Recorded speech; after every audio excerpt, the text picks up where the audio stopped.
Hello প্রিয় শিক্ষার্থীরা, স্বাগতম আরেকবার তোমাদের অনলাইন ক্লাসে। গত ক্লাসে আমরা দেখিয়েছিলাম কিভাবে মূলধন ব্যয়ের প্রথম যে মূলধন কাঠামোর প্রথম উপাদান তার দীর্ঘমেয়াদী ঋণ মূলধন, যেটার ব্যয় আমরা কিভাবে নির্ণয় করব। তো ফর্মুলা দুটো আমি তোমাদেরকে লাস্ট ক্লাসের শেষে লিখে দিয়েছিলাম। সেই ফর্মুলার সাহায্যে আমরা সেকেন্ড যে মূলধনের উৎস, যেটাকে আমরা বলছি অগ্রাধিকার শেয়ারের মূলধন ব্যয়, সেই অগ্রাধিকার শেয়ারের মূলধন ব্যয়টা আমরা কিভাবে নির্ণয় করতে পারি, চলো আমরা উদাহরণের সাহায্যে সরাসরি দেখি কি যে আমাদের অগ্রাধিকার শেয়ারের মূলধন ব্যয় আমরা কিভাবে বের করব। তো প্রথমে তোমাদের বলেছি যে অগ্রাধিকার শেয়ার ব্যয়টা মেয়াদের উপর ভিত্তি করে ঋণপত্রের মধ্যে দুই ধরনের হতে পারে, একটা হচ্ছে অপরিশোধ, একটা হচ্ছে পরিশোধ। তো প্রথমে একটা দিকে অপরিশোধ ঋণ অগ্রাধিকার শেয়ারের মূলধন ব্যয়টা আমরা কিভাবে বের করব। একটা প্রশ্ন তোমাদেরকে আমি দিচ্ছি, একটু দেখে নাও। একটি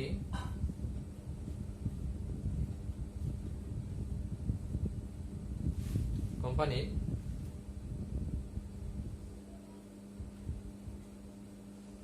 %10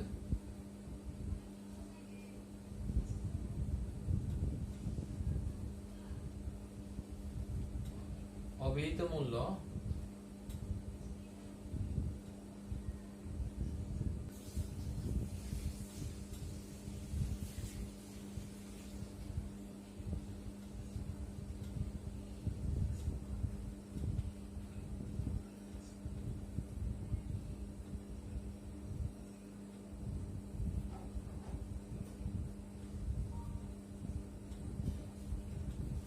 আমি একটু প্রশ্নটা একটু আরেকবার দেখে নিই।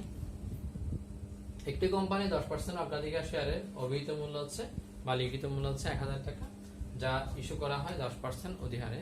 তাহলে উত্তোলন ব্যয় হচ্ছে 50 টাকা, যেটা আমি তোমাদেরকে একটু আগে বলেছি যে উত্তোলন ব্যয় অনেক সময় দেওয়া থাকতে পারে। আমি তোমাদেরকে একটা এক্সাম্পলে বোঝাচ্ছি তোমাদেরকে কিভাবে আমরা উত্তোলন ব্যয়টা ফর্মুলাতে অ্যাপ্লাই করব।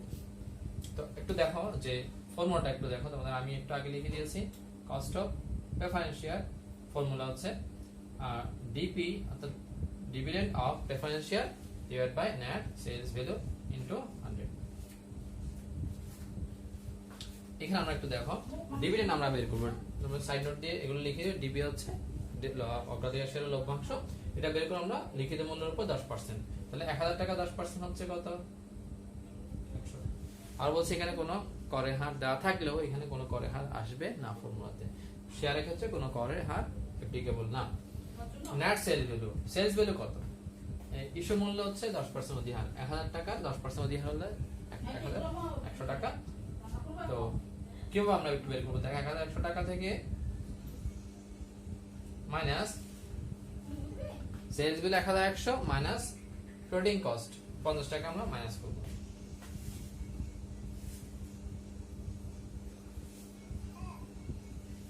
তাহলে আমরা এখানে পাচ্ছি 100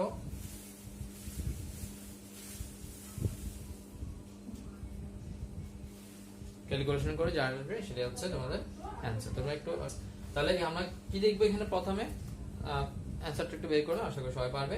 যে প্রথমে দেখবো যে এখানে কোনো বছর দেওয়া আছে না। যদি বছর দেওয়া না থাকে, সময় দেওয়া না থাকে, তাহলে এটা একটা অপরিশুদ্ধ অগ্রাধিকার শেয়ার।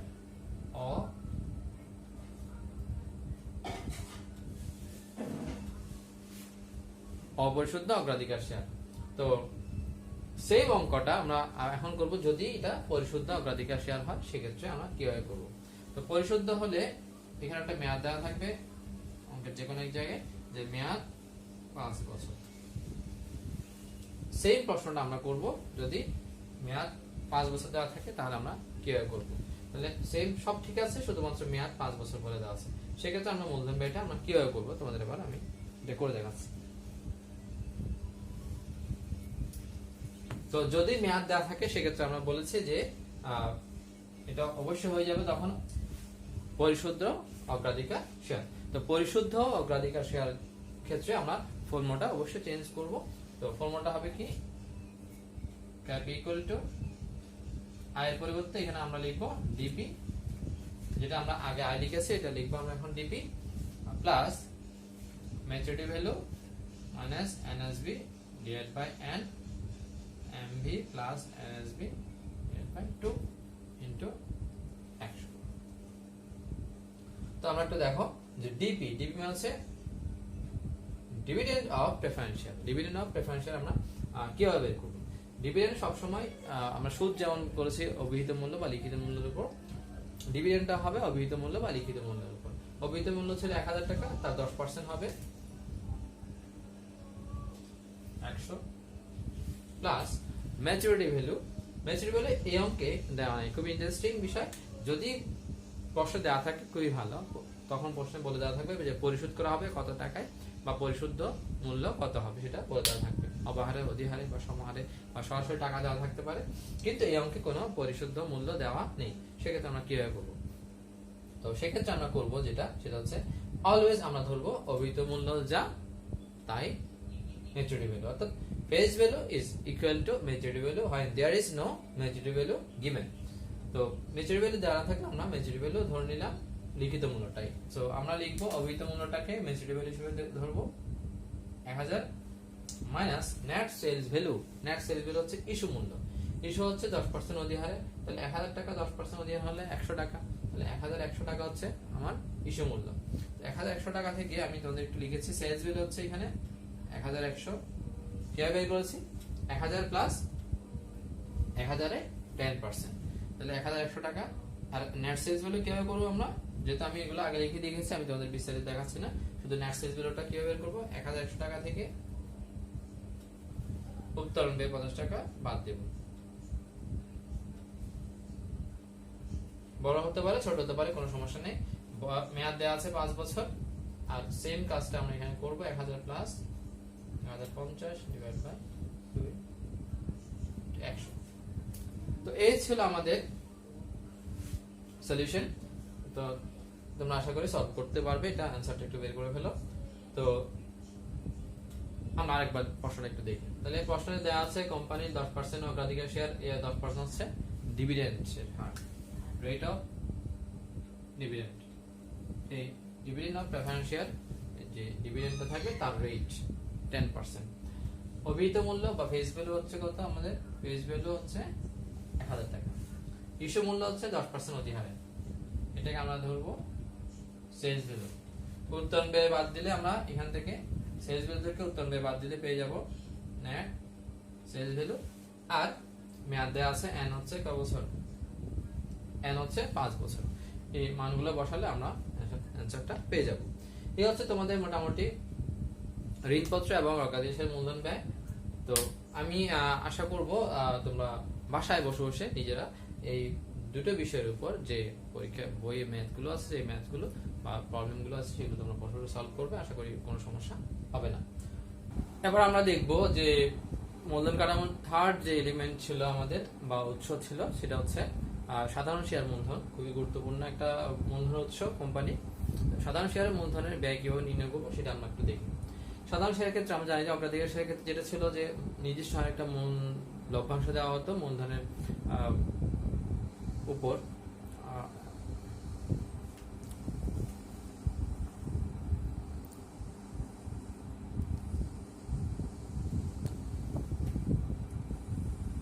অগ্রাধিকার শেয়ারের ক্ষেত্রে আমরা যেটা দেখেছি যে অগ্রাধিকার শেয়ারের ক্ষেত্রে নির্দিষ্ট হারে একটা লভ্যাংশ প্রদান করা হতো।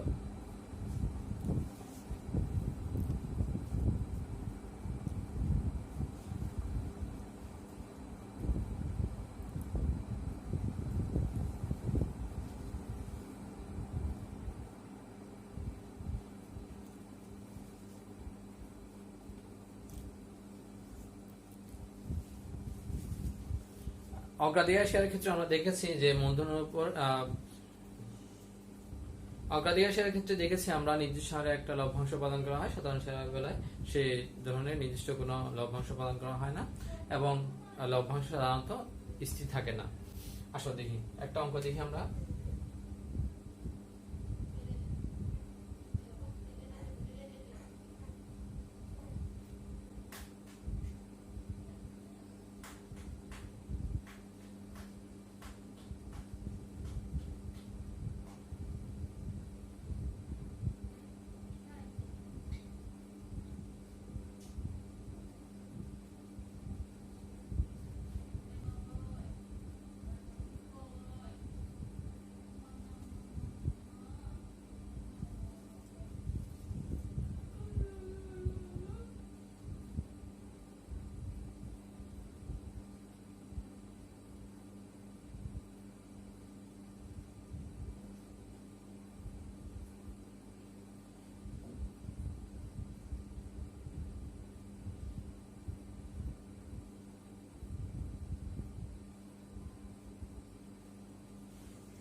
আমরা এখানে দেখতে পাচ্ছি যে কোম্পানি নির্দিষ্ট পরিমাণ যেটা হচ্ছে শেয়ার প্রতি 18 টাকা প্রতি বছর কোম্পানি 18 টাকা বলা না থাকলে আমরা ধরে নিব প্রতি শেয়ারে 18 টাকা করে লভ্যাংশ ঘোষণা করে, আর সেই শেয়ারের বাজার মূল্য হচ্ছে 180 টাকা।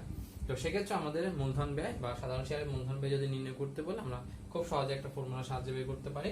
কস্ট অফ ইকুইটি বা সাধারণ শেয়ার ইজ ইকুয়াল টু, আমরা যে লভ্যাংশটা দিই এটাকে বলি আমরা D0 ডিভাইড বাই আমাদের যে শেয়ারের বাজার মূল্য ছিল 180 টাকা, আমরা এটাকে লিখি P0 ইন্টু 100। খুবই সহজ একটা ফর্মুলা, আমরা মানটা বসালেই পাবো 18 ডিভাইড বাই 180 ইন্টু 100 ইন্টু 10%। এই হচ্ছে খুব সিম্পল একটা অঙ্ক দিয়েছি তোমাদেরকে। এটা সাধারণত পরীক্ষায় খুব একটা আসে না, বাট তোমাদের জানা দরকার যে কোম্পানি যখন স্থির হারে লভ্যাংশ প্রদান করে তখন আমরা এই ফর্মুলার সাহায্যে মান বের করব বা মূলধন ব্যয় নির্ণয় করব। এক্ষেত্রে খেয়াল রাখবে যে শুধুমাত্র লভ্যাংশ একটা দেওয়া থাকবে, অর্থাৎ 1 বছরের বা একই পরিমাণ লভ্যাংশ দেওয়া থাকবে। সেক্ষেত্রে আমরা কিভাবে মূলধন ব্যয়টা নির্ণয় করব। আসো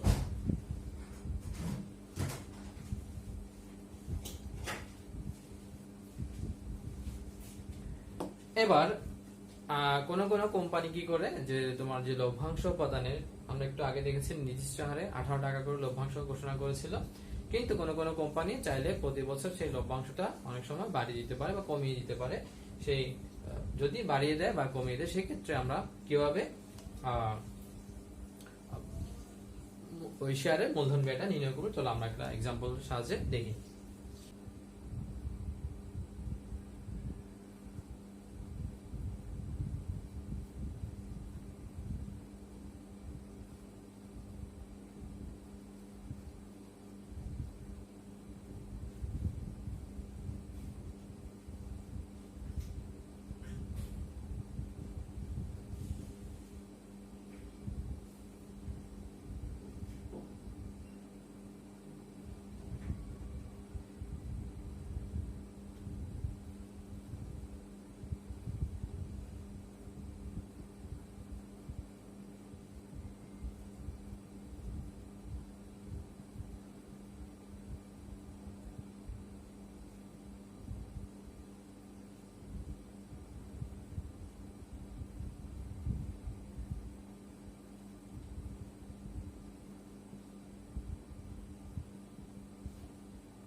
আসলে আমরা দেখছি যে এই অঙ্কটা যেটাতে আমি দিয়েছি যে লভ্যাংশ প্রবৃদ্ধির হার, তো এই ধরনের লভ্যাংশ প্রবৃদ্ধির হার দেওয়া থাকলে বুঝতে হবে কোম্পানি গত বছর যে লভ্যাংশটা দিয়েছে নেক্সট ইয়ারে তার 6% আরো বেশি করে দিবে, অর্থাৎ বাড়িয়ে দিবে।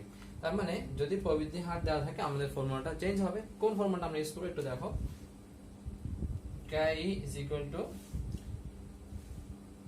D1 divided by P0 minus F floating cost, আমরা ব্র্যাকেট দিয়ে লিখতে পারি অথবা সরাসরি বড় হাতের F দিয়ে লিখতে পারি।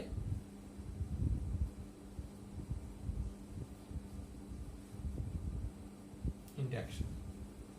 তো দেখি আমরা মানগুলো কিভাবে আমরা বসাবো। D1 হচ্ছে আমরা এর আগের অঙ্কে দিয়েছিলাম D0 যখন প্রতি বছর লভ্যাংশের পরিমাণ সেম ছিল, বাট এখানে এই অঙ্কে এই বছর তারা লভ্যাংশ দিয়েছে হচ্ছে 12 টাকা, নেক্সট ইয়ারে তারা এই 6% বাড়িয়ে দেবে। এটাকে আমরা বলি আমরা লভ্যাংশ প্রবৃদ্ধির হার 6%। তার মানে 12 টাকা আগামী বছরে আরো 6% বাড়তি থাকবে, বেশি হবে। তো D1 হবে আগামী বছর যে লভ্যাংশটা প্রদান করা হবে সেই আগামী বছরের যে লভ্যাংশ সেটাই। তো আমরা এখানে লিখবো D1টা আমি তোমাদের এখানে দেখাচ্ছি, সাইড নোট দিয়ে দেখাই। D1 হবে তোমার 12 টাকার সাথে আরো 6% যোগ, যেটাকে আমরা লিখতে পারি ফর্মুলার সাহায্যে লিখলে D0 into 1 plus growth rate. D0 হচ্ছে তোমার কত 12, আর গ্রোথ রেট হচ্ছে 0.06। তাহলে আমাদের আসে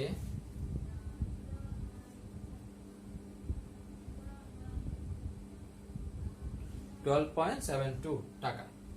তো এরপর আমরা দেখছি P0 হচ্ছে আমাদের যে শেয়ারের বাজার মূল্য দেওয়া ছিল 160 টাকা। এরপর যথারীতি আমরা এফ বের করব। এফ হচ্ছে ফ্লোটিং কস্ট। আমরা গত ক্লাসে বুঝিয়েছিলাম ফ্লোটিং কস্ট হচ্ছে উত্তোলন ব্যয়, ইস্যু ব্যয়, বিক্রয় ব্যয়। যে শেয়ারটা যে আমরা বিক্রি করছি বাজারে সেল করব, সেক্ষেত্রে আমাদের যে মার্কেটে যে বিক্রয় ব্যয়টা হয় সেটাকে আমরা বলছি উত্তোলন ব্যয়।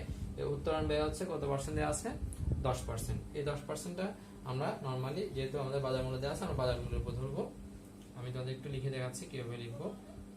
এফটা বের হবে তোমার 160 টাকার তার 10% সমান হচ্ছে 16 টাকা হচ্ছে আমাদের উত্তোলন ব্যয়, প্লাস গ্রোথ রেট আমাদের দেওয়া আছে 6% বা 0.06।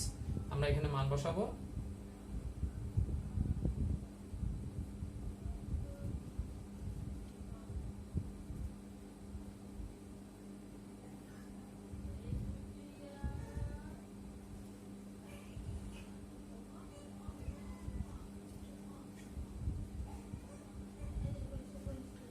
ক্যালকুলেশন করলে যেটা আসে এটাই হবে তোমাদের অ্যানসার। তো এই হচ্ছে আমরা দুই ধরনের অঙ্ক করলাম সাধারণ শেয়ার থেকে। একটা হচ্ছে যখন লভ্যাংশটা স্থির থাকবে, স্থির হারে লভ্যাংশ প্রদান করা হবে, প্রতি বছর লভ্যাংশটা সেম। আরেকটা করেছি আমরা যখন লভ্যাংশটা বৃদ্ধি পাবে, চেঞ্জ হবে। তো নির্দিষ্ট হারে বৃদ্ধি পাচ্ছে, এটা আমরা লভ্যাংশ প্রবৃদ্ধি মডেল বলি। আমরা এই 6% হারে বা প্রশ্নে ডিফারেন্ট কোনো পার্সেন্টেজ দেওয়া থাকতে পারে, যাই থাক না কেন, যদি আমরা দেখি যে প্রবৃদ্ধির হার দেওয়া থাকে আমরা ধরে নিব এটা হচ্ছে লভ্যাংশ প্রবৃদ্ধি মডেল, অর্থাৎ এই কোম্পানি প্রতি বছর নির্দিষ্ট হারে লভ্যাংশটা বাড়িয়ে দেয়। সেক্ষেত্রে আমরা এই ফর্মুলাটা ইউজ করব। আমরা D0 দিয়ে না করে নেক্সট ইয়ারের যে লভ্যাংশটা সেটা 6% বেশি হবে, আমরা 6% অ্যাড করে D1 বের করব। আর G তো গ্রোথ রেট দেওয়া আছে, আমি বলেছি G হচ্ছে প্রবৃদ্ধির হার, গ্রোথ রেট। তো এভাবে আমরা যদি লভ্যাংশ প্রবৃদ্ধির হার দেওয়া থাকে সেক্ষেত্রে আমরা সাধারণ শেয়ারের মূলধন ব্যয়টা নির্ণয় করতে পারবো। এবার তোমাদেরকে আরেকটা পদ্ধতি দেখাচ্ছি, এটাও গুরুত্বপূর্ণ, পরীক্ষায় মাঝে মধ্যে আসতে পারে। সেটা হচ্ছে CAPM model, capital asset pricing model, যেটাকে আমরা বলছি যে মূলধন সম্পত্তি মূল্যায়ন পদ্ধতি। এই পদ্ধতি থেকে আমরা মাঝে মধ্যে প্রশ্ন দেখি বা তোমাদের MCQ আসতে পারে। সেক্ষেত্রে আমরা ফর্মুলাটা কিভাবে হবে একটু দেখে নিই। মূলধন ব্যয় আমরা কিভাবে নির্ণয় করব, এক্ষেত্রে প্রশ্নটা একটু খেয়াল রাখতে হবে। ধরো আমি তোমাদের একটা প্রশ্ন দিয়েছি, একটি কোম্পানির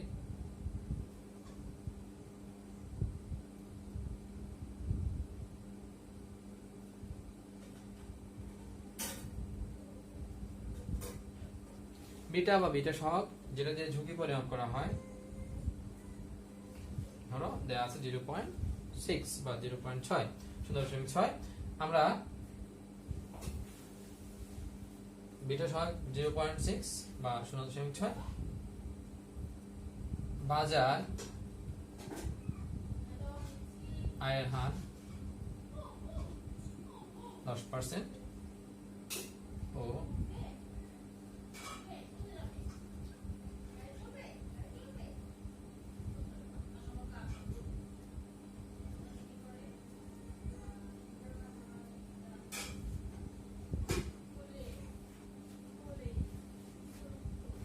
এবার দেখো এটা একটা গুরুত্বপূর্ণ পদ্ধতি, এটাও মাঝে মধ্যে পরীক্ষা আসে। আমরা এই পদ্ধতির সাহায্যে চাইলে মূলধন ব্যয়টা বের করতে পারি। এটাকে বলা হয় ক্যাপিটাল অ্যাসেট প্রাইসিং মডেল। কিভাবে চিনবে, এখানে কয়েকটা বিষয় যেটা আগের প্রশ্নের সাথে কোনো মিল নেই। দেখো, একটা হচ্ছে তোমার বাজার আয়ের হার দেওয়া আছে 10%, আর একটা হচ্ছে ঝুঁকিমুক্ত আয়ের হার বা risk free rate of return দেওয়া আছে 8%, আর একটা হচ্ছে বিটা দেওয়া থাকবে। নরমালি আমরা আগের কোনো পদ্ধতিতে এটা দেখিনি, এটা আসলে বুঝতে হবে এটা CAPM মডেল থেকে এসেছে। আমরা এই পদ্ধতি কিভাবে মূলধন ব্যয় বের করবো একটু দেখো। ফর্মুলাটা হচ্ছে risk free rate of return plus আমরা এখানে বের করব ঝুঁকি প্রিমিয়ামটা,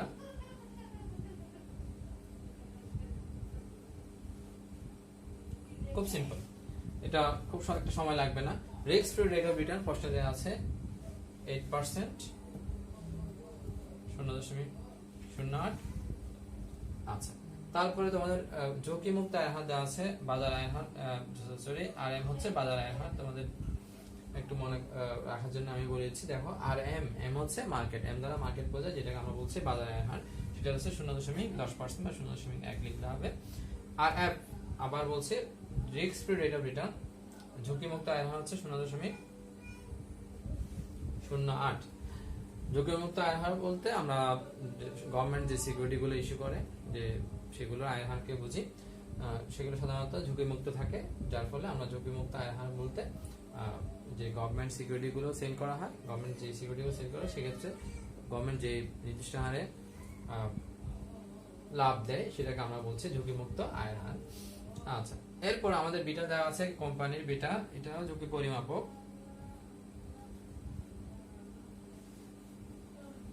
বাজারের সাপেক্ষে একটা কোম্পানি বা একটা নিজের শেয়ারে বা স্টকে যে ওঠানামার মার্কেটে যে চেঞ্জ হয়, এই চেঞ্জের পরিমাণটা আমরা বিটার সাহায্যে প্রকাশ করি, এটা একটা সূচক। যাই হোক, এর মাধ্যমে আমরা কস্ট অফ ইকুইটি বা মূলধন ব্যয় বের করতে পারবো। সাধারণ শেয়ারের ফর্মুলাটা জাস্ট ক্যালকুলেশনটা করলে হয়ে যাবে। 0.10 থেকে 0.08 মাইনাস করবো, 0.6 দিয়ে গুণ করবো, আর 0.08 গুণ যোগ করবো, সাথে খেয়াল রাখতে হবে সবসময় আমরা এই অ্যান্সারটা সবসময় আমরা পার্সেন্টেজ ফর্মে লিখব। এই হচ্ছে আমরা খুব সিম্পল, তোমরা সাধারণ শেয়ারের মূলধন ব্যয়টা এভাবে বের করবো। এবার তোমাদের একটু বলি যে আমাদের অনেক সময়, খুব সব সময় আসে না, মাঝে মধ্যে আসতে পারে, সেটা হচ্ছে রিটেইন আর্নিংস, যেটাকে আমরা বলি যে সংরক্ষিত আয়ের ব্যয় কিভাবে আমরা বের করব। এটা একটা মূলধন উৎস। কোম্পানি তার লাভের যে লভ্যাংশ প্রদানের পর যে অংশটা রেখে দেয়, সে শেয়ার হোল্ডারদের আয়ের যে অংশটা বা নির্লাভের যে অংশটা রেখে, এটাকে বলি আমরা মূলধন সংরক্ষিত আয়। তো এটা কোম্পানি চাইলে মূলধনের প্রয়োজন হলে এটা ইউজ করতে পারে। সেক্ষেত্রে মূলধন ব্যয়টা আমরা কিভাবে লিখবো? সাধারণ শেয়ারের মূলধন ব্যয় যা, সংরক্ষিত আয়ের মূলধন ব্যয় সেম হবে, এটা একটু খেয়াল রাখলে হবে, তোমাদের আলাদা করে শেখার দরকার নাই। এই সাধারণ ব্যয় যে ফর্মুলা আমরা ইউজ করেছি, তোমরা চাইলে ফর্মুলার সাহায্যে বের করতে পারো। কেআর এর জন্য সেম ফর্মুলা, কেআর হচ্ছে cost of retained earnings, same formula. আর যদি তুমি একবার এটা বের করে ফেলো, তাহলে নতুন করে আবার বের করার দরকার নেই। ফর্মুলার সাহায্যে ধরো কে আসছে, আমাদের আগের অ্যান্সার আসছে 16%, তাহলে কেআর হবে কত পার্সেন্ট? 16% আলাদা করে বের করার দরকার নেই। কিন্তু মাঝে মধ্যে এখানে তোমার ব্যক্তিগত একটা করে হার দেওয়া থাকে, সেক্ষেত্রে আমরা কি করবো দেখো। ব্যক্তিগত করে হার দেওয়া থাকলে কেআর ইকুয়াল টু লিখবো আমরা, কে যেটা দেওয়া থাকে তার সাথে আমরা ট্যাক্স রেটটা অ্যাডজাস্ট করে নিব। কে এর সাথে আমরা লিখবো 1 মাইনাস, এটাকে আমরা বলি পার্সোনাল ট্যাক্স, টিপি বা পিটি, যেখানে যেটা লিখবো কোনো অসুবিধা নেই, অথবা আমরা এবার লিখতে পারি ট্যাক্স, পার্সোনাল ট্যাক্স। ব্যক্তিগত করে হার যদি থাকে সমন্বয় করার পর, সেক্ষেত্রে আমরা এটা লিখবো। তাহলে 16% 0.16 মাইনাস, ধরো করে হার হচ্ছে 40%, মনে করো 40%, সেক্ষেত্রে আমরা গুণ করলে অ্যান্সারটা পেয়ে যাবো। সবসময় শতকরা লিখবো।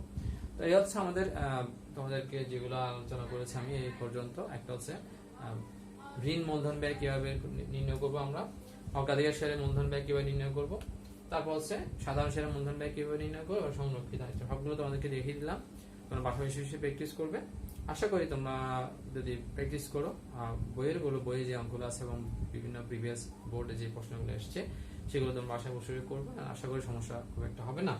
তো যদি সমস্যায় ফেস করো বা সমস্যায় পড়ো, আমাদেরকে জানাবে, গ্রুপে জানাবে, আমাদের যে গ্রুপটা আছে, বা তোমরা আমাকে ইউটিউবেও যে কমেন্ট সেকশন আছে সেখানে তোমরা কমেন্ট করে জানাতে পারো যে কোন কোন পার্টে তোমাদের সমস্যা বেশি রয়েছে। তো আমরা নেক্সট ক্লাসগুলোতে সেই বিষয়গুলো নিয়ে আলোচনা করব। তো আপাতত পর্যন্ত থাক, সবাই ভালো থাকো, সুস্থ থাকো, সাবধানে থাকো, আর বেশি বেশি পড়াশোনা করো। সবাইকে অনেক ধন্যবাদ। আল্লাহ হাফিজ।